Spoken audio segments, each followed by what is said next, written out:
Thank you all for coming, and before we go any further, let me make sure that everybody's in the right place. There's graduations going on all over campus, and if you're looking for a graduation, this is not it. Okay, this is a conference on Mexico. We're going to start with a panel. Jeff Davidow is on the road from LA and will be here, and so we're going to talk, and then Jeff is going to tell you what the real truth is and correct us. Before I go on, you should have in front of you, number one, I think it's the bios of all the people, so I don't have to read them? No, you have the bios. I have the bios, okay. Yes. We're conserving paper. We're conserving paper. More importantly, you've got a little card there that says Join the Institute of the Americas. If you've not, please join. It's a great institute, great value, terrific deal. Please join. We'd love to have you. If you have joined, up your membership and go to the gold level or the platinum or whatever, because we need your support. And I've got two events I want to tell you about that are upcoming. One is on Monday, and it's going to be in the auditorium, where am I? In this building next door, with the Mexican Secretary of Health, Salomon, somebody help me with his last name, Chernitsky, I believe is his last name. Chernovitsky. And you're welcome to come to that. He's going to speak it's part of a week-long training course that we have for journalists from all over Latin America who are specialists in health, science, and medical journalism. So that's what these people report on. And this is the kickoff session is starting with the Mexican Secretary of Health, and you're all invited to come and be delighted to have you. The other event we've got that I hope you'll be interested in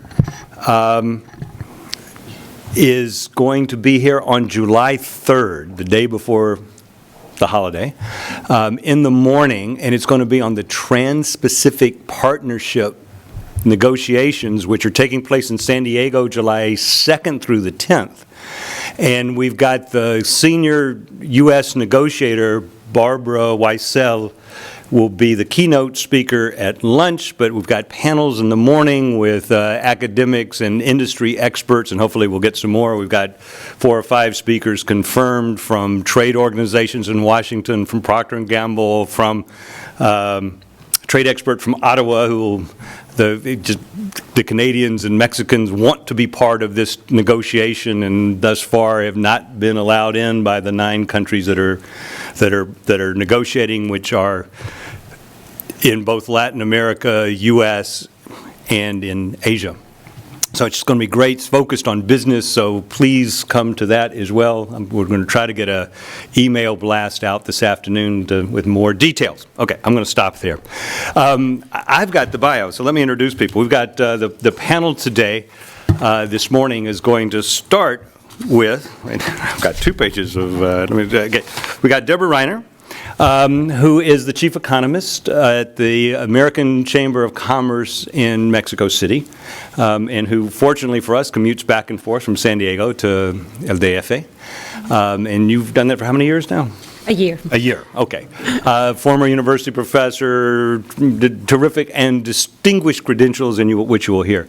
Cecilia Aguillon works for Kyocera Corporation here in San Diego. Let me say, I learned this a couple of months ago, and I want to make sure everybody knows. It's not, I'd always thought it was Kyocera, and it's not. It's Kyocera, like Kyoto, because that's what the name is Kyoto Ceramics, Kyocera. And Cecilia is the head for Kyocera of Latin America, no? Well, marketing and government relations for the Americas. For the Americas. Okay, good. Terrific. Jeremy Martin, I hope most of you know already. He's the director of our energy program at the Institute of the Americas, an expert on energy issues. If you got any question about energy, including, at home, well, no, he'll be glad to come actually, by. At home, I'm useless. He'll be glad to come by and adjust your air conditioner. And I think we have somebody here from Semper who's better off helping you with that, right? Okay. And Jeremy organized and distinguished credentials, and which you will hear. Cecilia Aguillon is the head for Kyocera of Latin America. And Cecilia is the head for Kyocera of Latin America. And Jeremy organized and distinguished credentials, and which you will hear. Cecilia Aguillon is the head for Kyocera of Latin America. And Jeremy organized and was one of the key speakers at a roundtable we had on energy in Mexico, which was, I want to say it was in April, is that right? March, end of March. End of March. So almost April. And as you, I hope you know, the outcome of this election is going to have a huge impact on what Mexico does and where Mexico is going to go with its energy policy, what to do with Pemex, how to change Pemex, what to do with natural gas, what to do with refining, how to proceed with offshore deep water drilling, and how to do it given the constraints of the Mexican Constitution on foreign investment in the energy sector. So there's a whole bunch of really interesting issues there. So Deborah, this is what we're going to have here is more of a conversation to begin with. And then Jeff's going to come in and correct us. So Deborah. And there's question cards. Sorry to interrupt, but there's cards for questions if folks want to. Yeah. Oh, yes. There's cards for questions. Should be in front of you.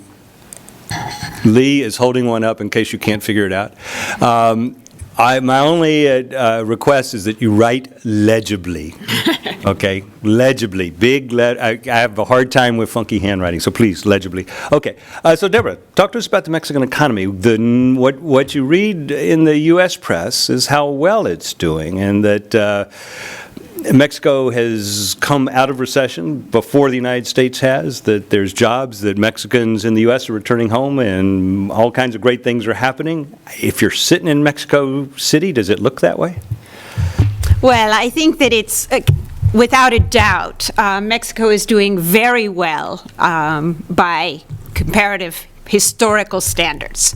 To say that it's doing as well as China or India, hardly. Nonetheless, to grow at over 3%, between 3 and 4%, for Mexico is really, for several years, is really quite impressive. Particularly while the U.S. has been growing at what rate during those years? Well, the U.S. has been growing at, say, 2.5 or closer to 3. I mean, Mexico should grow more quickly than the U.S. It's, after all, an emerging market, and the U.S. is a more developed economy. Actually, if you look at Mexico's perspectives, this year, next year should be really quite good years. Decent growth, low inflation. Inflation shouldn't exceed 4%. Interest rates, historical lows. An exchange rate, well, that's a different issue. And in fact, that, I think, is the heart of the matter. The real threat, the immediate threat to this rosy picture for Mexico this year and next is Europe. Just as is the case with the world economy, Mexico is not exempt from what happens in Europe. And if you look at what's been happening to the exchange rate lately, you see that very clearly. I mean, we're looking at an exchange rate that in a little over a month went from under 13 to over 14 to the dollar. You're looking at an exchange rate that for the past 3 weeks has been a bit right around 14, a little under, a little more, but very averaging over 14 pesos to the dollar. Does this really significant jump in the exchange rate mean that things have gone wrong in Mexico? No. It means investors around the world are very concerned about what's happening in Europe. And you're seeing, I'm not going to call it a flight to quality, but we can say a flight to safety. You're seeing investors around the world pulling their money out of other currencies, out of other kinds of debt obligations, and putting them in treasuries, putting them in the dollar. So I would say the real issue facing Mexico at this point in time is something about which Mexico can do nothing. It's the concern about what's going to happen in Europe. Over the longer term, the issues facing Mexico, its ability to grow at the 6 or 7% of which presidential campaigns are made, and that really depends on attacking not macroeconomic issues now, because those have been dealt with, I think, quite successfully over a period of several administrations. The issue now is dealing with those micro obstacles to greater competitiveness, running from quality of education through barriers to entry, quasi-monopolies in certain sectors, key sectors of the economy, those kinds of issues.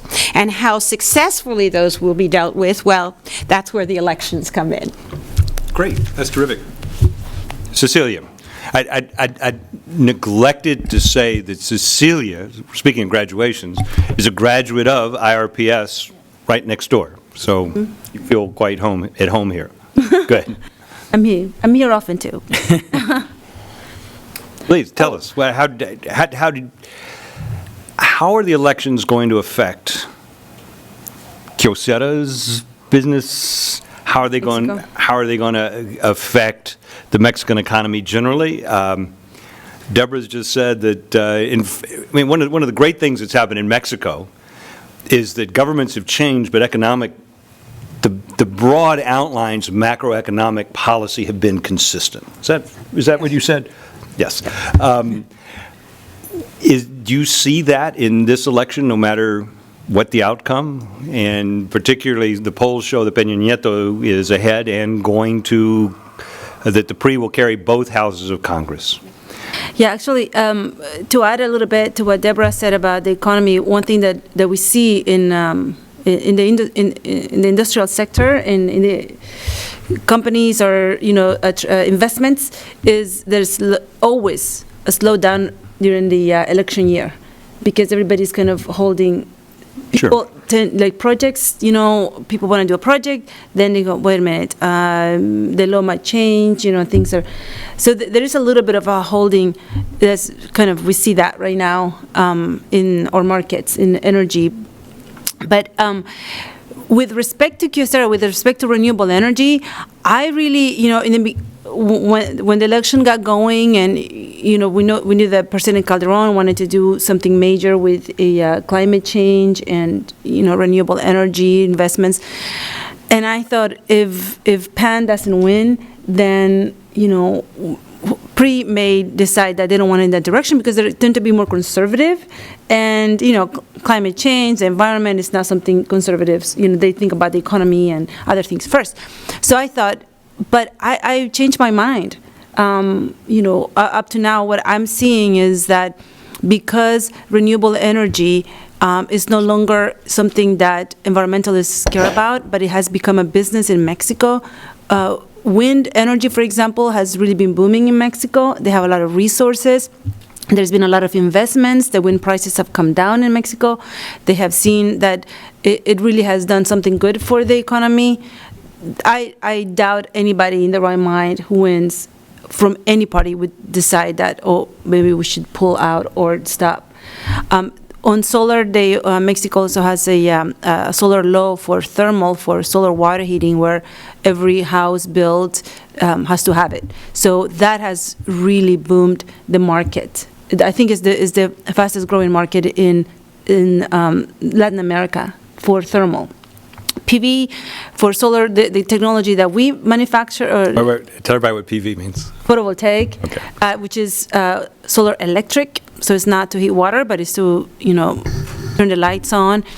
That has been a little bit kind of slow, but there is a new law that was just signed by Calderon on climate change, and the reason why I'm hopeful with Peña Nieto is that the law was approved by the majority of the PRI. Mm-hmm. So the PRI in the Senate and both houses were, like the law. Some of them co-authored the law. So that means that, and it includes something that I really like, although it is an aspirational goal of like 35% by 2025 of a renewable portfolio standard. So renewable energy has to be in the mix, so which is great. And then it mandates that the energy secretary, the Secretary of Energy, with the Treasury and the regulatory body, they all get together and come up with some incentive mechanism. So I think it would be kind of strange for the new president to kind of overrule something that is, I feel, is kind of going on the right track. So I'm hopeful. Okay. But this also means you're taking a pre-victory as It's given the most likely to occur. Well, right now, obviously, according to the polls, Peña Nieto is ahead. Personally, I would really love to see Josefina win, because imagine that Brazil, the largest economy in South America with a woman president, and the largest economy north of Panama, a woman president. So I'm still rooting for her, but my point is that regardless, if she wins, I think that it would be silly to change the policies that are already in place. But if Peña Nieto wins, there'll be something like, sometimes the parties, they just don't want to do something because the other party started it. They just want to do something different. So that's the concern, how it's going to modify it. But I don't think that the fundamentals of where the economy is going in terms of renewable energy and changing the energy mix and everything, I think because the benefits are globally felt, I cannot see any party just say, we're just going to discard this law. Good, thank you. Jeremy, before you start, can you explain to everybody just for 30 seconds the fiscal fix that Mexico is in? I got some factoids I want You to haven't run had through. the factoids. That'd be Yeah. great. Just so we've got that as background before you proceed. And then how do you see whoever, depending on the outcome of the election, how is that going to affect energy policy in Mexico? You must have seen this or something. No, that's exactly. Thanks, Charles. Thanks, everyone, for being here. I did. When I was trying to look at this and talk about this, and I knew what Deborah was going to talk about and what Cecilia was going to talk about, so I thought I would grab some things that are more focused on the oil sector, but like Charles said, also on the fiscal side of things. So if you'll bear with me, I'm just going to run through some numbers, and then I'll get into some of the candidates' stances. Again,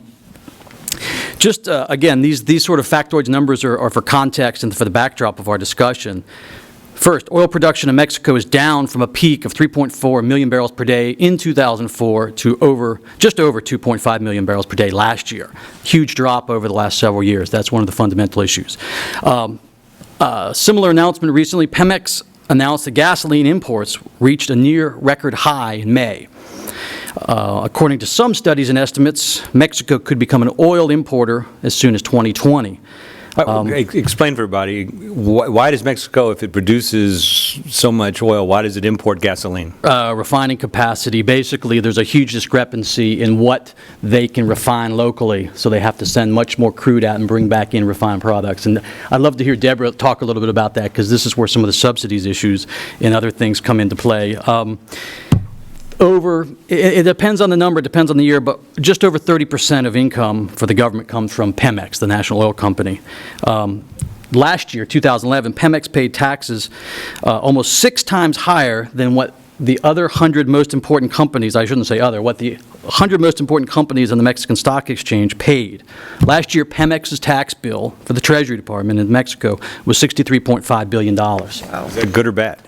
Not good. Depends on whether he's a government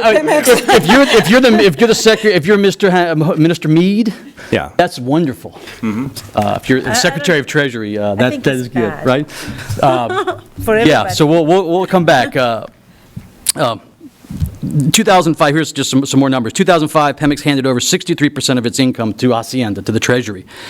On average, over the last 7 years, the other companies in the Mexican Stock Exchange pay just under 4% in terms of tax liability. Massive discrepancy. Among OECD countries, Mexico has the lowest tax revenue as a percentage of its GDP. A recent study just released in May found this very interesting. Some of y'all might have seen this. Oxford University crunched some numbers and figured that that every Mexican would receive about $820 per year if the country's oil revenues were distributed equally across the population.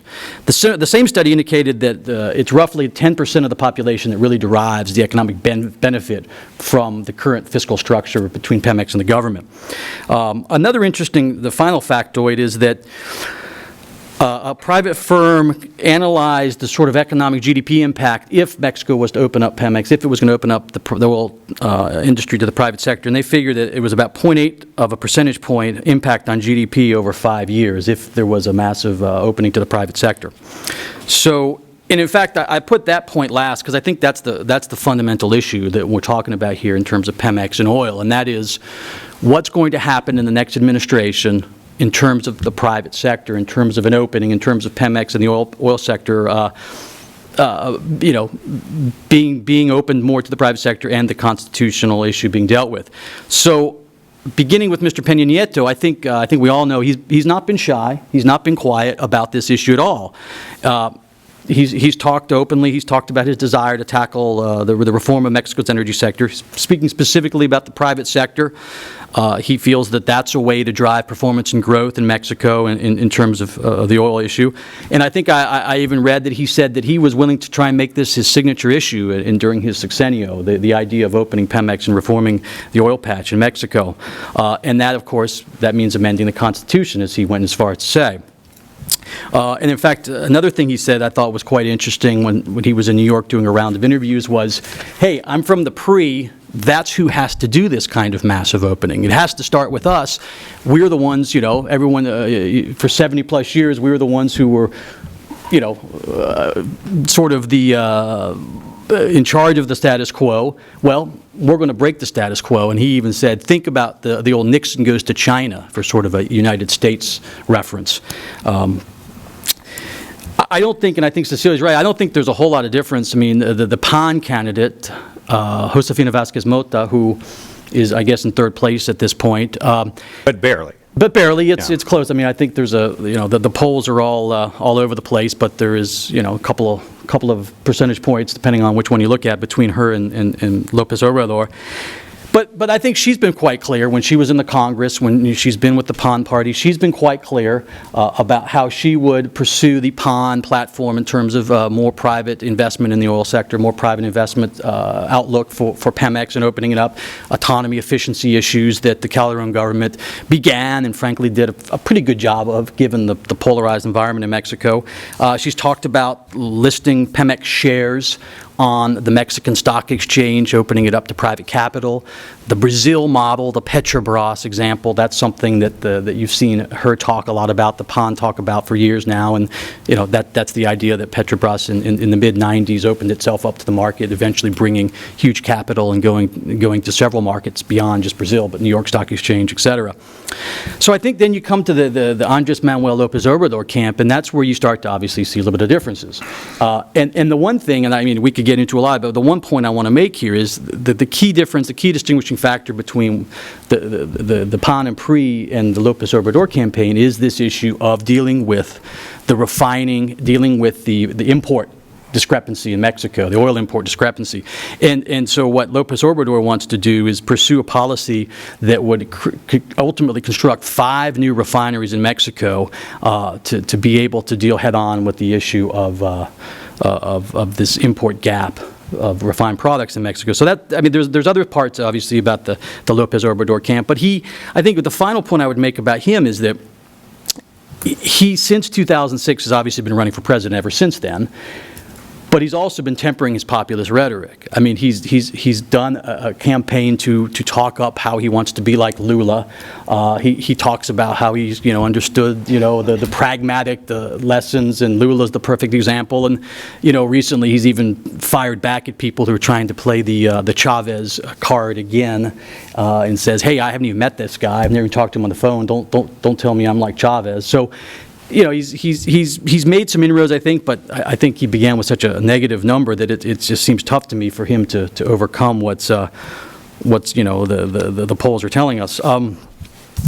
Couple other points, and this idea of discussing throughout the beginning of a campaign the issue of the role of the private sector, the idea that presidential campaigns openly talk about constitutional amendment for the oil sector in Mexico is, I've seen it referred to as a eureka moment, breaking the taboo, all kinds of different ways of describing it. The point being that this is a big deal. This is a big change in Mexico. And Charles mentioned our March 28th event in Mexico City. And we had panelists at that event. We had people who were at that event who were open and frank in their discussion and their positions as to what they would do. And participants from all political stripes, from across the 3, if not 4 parties. I think this is a huge change. We would not have had the discussion we had in March this year during the last campaign cycle. That is to say, March 2006. We wouldn't have had that discussion unless, it was one-on-one on the hallway or something. You wouldn't have had representatives for all 3 of the parties get up there and basically lay out what they're going to do in terms of energy, including amending the Constitution. So Final points are huge linkage between fiscal and energy. I think these things can't be separated. They shouldn't be separated. The Peña Nieto campaign has to take on fiscal reform, deal with these issues. I talked about the OECD number in terms of tax revenue, deal with the subsidy issues, the fuel import price tag. Linkage of fiscal and energy oil is huge. They have to be, and they are connected, and so therefore they have to be connected in terms of reform in the next government. Final point is about the Congress and the constitutional amendment, because this is perhaps, you know, to borrow somebody else's term, the whole enchilada when it comes to oil. The polling again looks like the PRI will take power. But what's not clear is the two-thirds majority, or the two-thirds vote that you will need in Mexico to amend the Constitution. And then beyond the two-thirds vote in the Congress, you will have to get the more than half of the state legislatures who would then support an amendment of the Constitution. Now, the PRI does control a majority of state houses, state congresses, but this, as we all very well know, this is a big challenge. So whether they can do it and go for the whole enchilada of energy is certainly an open question, because I think the final point is the PAN has not been an opposition party. Well, in July, they won't have been an opposition party in the presidency for 12 years. How they respond to being an opposition party, I don't think anyone can really tell you right now. So I'll stop there. That's great. Before we go to the second round, there are two people I need to introduce that I forgot to do at the very beginning, and I apologize. One, Francisco Rovaria, who is the Deputy Consul General of Mexico here in San Diego. Francisco, raise your hand so everybody knows who you are. Okay. And the other, Tatiana Martinez, who's a reporter, and you're not supposed to be introducing reporters, but she's got two hats, and the other hat is she's the head of public relations, publicity for Tijuana Innovadora, which is going to be a fabulous event in Tijuana in October, a 10-day period. The exact dates are? The 11th to the 21st. 11th through the 21st of October, and we will all be going to Tijuana Innovadora. It's going to be a fabulous, fabulous event.